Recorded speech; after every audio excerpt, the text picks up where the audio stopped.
The Vorthak had been watching the human settlement for 3 rotations of Kepler 442b's twin moons.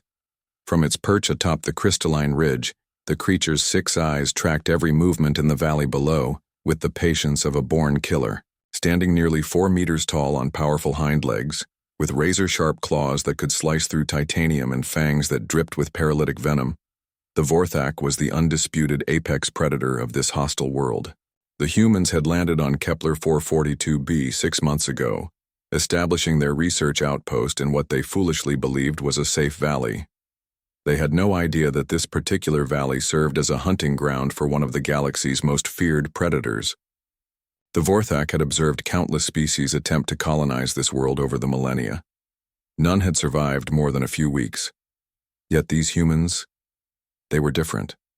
The Vorthak's thermal vision picked up the heat signatures of 17 humans moving about their camp. Most alien species would huddle together in fear once they detected its presence, but these creatures seemed almost oblivious to the danger lurking above them. Some tended to their strange machines, others gathered samples from the toxic flora, and a few sat around their artificial heat source, making those peculiar vibrations they called laughter. But what truly puzzled the ancient predator were the smaller humans, juveniles by all appearances. On every world the Vorthak had hunted, young ones were kept hidden, protected in the deepest, most secure locations. Yet these human offspring ran freely through the camp, playing with colorful objects and making loud, joyful sounds that echoed across the valley. Dr. Elena Rodriguez finished her evening survey of the local ecosystem and walked toward the center of camp, where her 8-year-old daughter Sophia was teaching a group of younger children a clapping game. The other research families had been hesitant about bringing children to such a remote world, but Elena believed that exposing kids to diverse environments fostered both scientific curiosity and adaptability. "Mom, look what I found."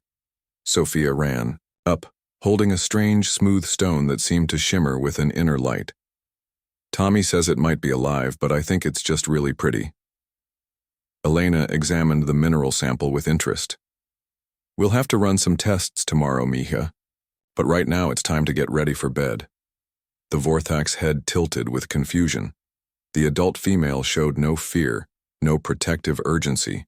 She simply guided the young one toward one of their temporary structures with gentle movements and soft vocalizations. This behavior defied everything the predator understood about survival instincts. As the settlement quieted for their sleep cycle, the Vorthak descended from its perch. Tonight, it would investigate these strange beings more closely. Perhaps their apparent fearlessness stemmed from ignorance rather than courage. Once it revealed itself, they would surely demonstrate the proper terror response before becoming its next meal. The creature moved with supernatural silence across the valley floor, its massive form casting no shadow in the pale moonlight. Years of hunting had taught it exactly how to approach prey without detection. It reached the perimeter of the human camp and paused, sampling the air with its forked tongue.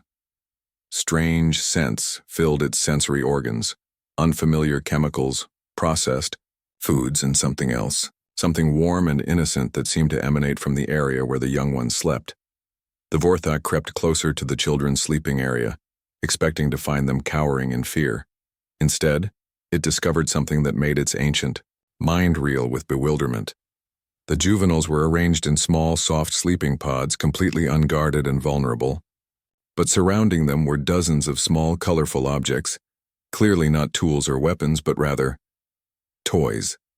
Stuffed creatures that bore no resemblance to any real animal, wheeled contraptions that served no apparent survival purpose, and blocks of various shapes and colors that fit together in endless combinations. Sophia stirred in her sleep, unconsciously reaching for her favorite stuffed elephant, a plush toy that had traveled with her family across 3 star systems.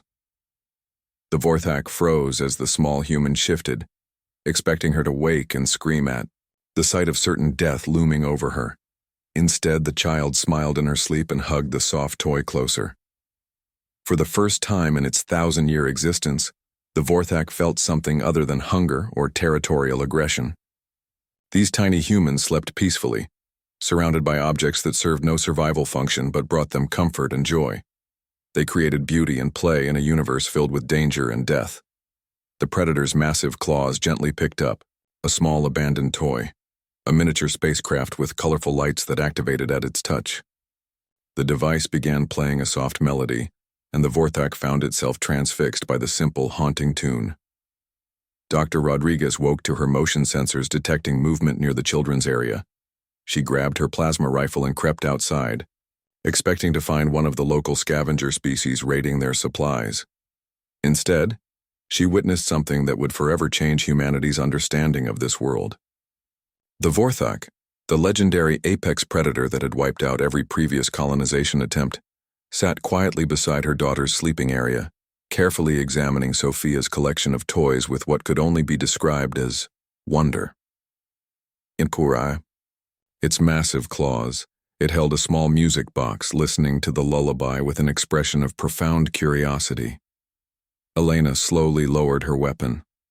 The creature's body language held no aggression, no threat. If anything, it seemed lonely. "She loves that music box," Elena whispered softly. It was her grandmother's. The Vorthak's 6 eyes turned toward her, but instead of attacking, it gently placed the music box back among the other toys. It looked once more at the sleeping children, then at Elena before slowly backing away from the camp. As it prepared to leave, Sophia's stuffed elephant fell from her sleeping pod.